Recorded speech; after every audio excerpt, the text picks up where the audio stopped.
Guys, তোমাদের কার কার আমার মতো ফুচকা খেতে ইচ্ছা করে গাইস? আমার তো ফুচকা দেখলে আমার লোভই সামলায় না। কিন্তু এখন যা গরম পড়েছে, বাইরের ফুচকা খাওয়ার পরে যেটা মানে প্রবলেম হবে তার রিস্ক আমি নিতে চাই না গাইস।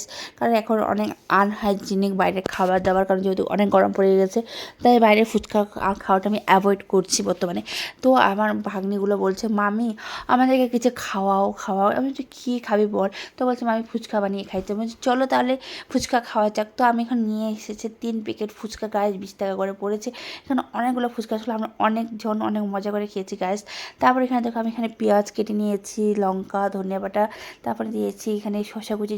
শসা কুচির জন্য ফুচকাটা অনেক টেস্টি লাগা রেখেছি। এখানে আমি আলুগুলো আগে সিদ্ধ করে রেখেছিলাম প্রেসার কুকারে, সেগুলো আমি ছুলে নিয়েছি। ছুলার পরে আমি এখানে দিয়ে দিলাম। তারপরে দিয়ে দিব এখানে আমি চানা, তারপরে দিয়ে দিয়েছি গাইস মানে জলজিরা, তারপরে চাট মশলা, সব কিছু দিয়ে লবণ টবণ দিয়ে ভালো মতো মেখে নিয়েছি গাইস। আর এখানে লবণ দিয়ে দিলাম। আর আলু ভর্তাটা মাখাটাই মানে মানে মেন। তারপর এখানে দিয়ে দিলাম চানা গাছ, এখানে সেই চানাগুলো ভাজা রাখা ছিল, যেহেতু সিদ্ধ চানা ছিল। তারপর এখানে ভেজে দিয়ে দিলাম। তারপর দেখো ভালো মতো এখানে আমি চটকে মেখে নিয়েছি। তারপর দিয়ে দিলাম চাট মশলা, তারপরে দিয়ে দিয়েছি তারপরে কি দিয়েছি গরম মশলা, তারপরে দিয়েছি গোলমরিচের গুঁড়ো। আর এদিকে দেখো আমি এখানে ধনিয়া পাতা আর লঙ্কাগুলোকে ব্লেন্ড করার পর আমি এখানে জল নিয়েছি, তেঁতুলের জল, যেটা খুবই মানে অত টক ছিল না, ঝাল ছিল, খুবই টেস্টি ছিল খেতে। আর দেখো ফুচকাগুলো ভালো মতো করে ভেজে নিয়েছি। তারপর এখানে আমাদের সব কিছু রেডি, ফুচকা, আলু ভর্তা আর জল। আমরা এখানে 4 জন মিলে খাবো, 4-5 জন মিলে খাবো। তো এখানে আমাদের 2 প্যাকেট আমরা ভেজেছি, এটা আমাদের এনাফ হয়ে গেছে গাইস আমাদের 4 জনের জন্য।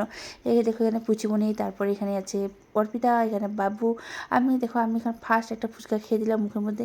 আর এগুলো ফুচকা যতই খাও গাইস, মন তো ভরবেই না, পেটও ভরবে না, মনও ভরবে না, অনেকগুলো তোমরা খেতে পারবে।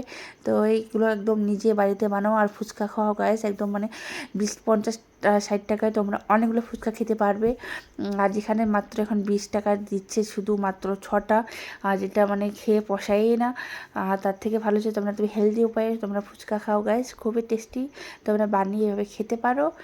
আর চলে দেখা হচ্ছে খুব তাড়াতাড়ি। আর তোমরা যদি কেউ ফুচকা খেতে চাও অবশ্যই আমাদের বাড়িতে চলে এসো, সবাই মিলে একদিন পার্টি করবো গাইস। এই যে দেখো এখানে আমরা এখন ফুচকা খাচ্ছি, কারণ এখন সবাই লাস্টে ছিল ফুচকা কয়েকটা, তার জন্য কে কয়টা খাবে এভাবে আমরা নিয়ে নিচ্ছি, যার ভাগে যেটা আসে।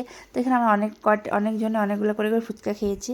তো খুবই টেস্টি। আর 20 টাকা 6টা ফুচকা খেয়ে সত্যি আমার একদম মন পড়ে না, তাই বাড়িতে বানিয়ে নিলাম।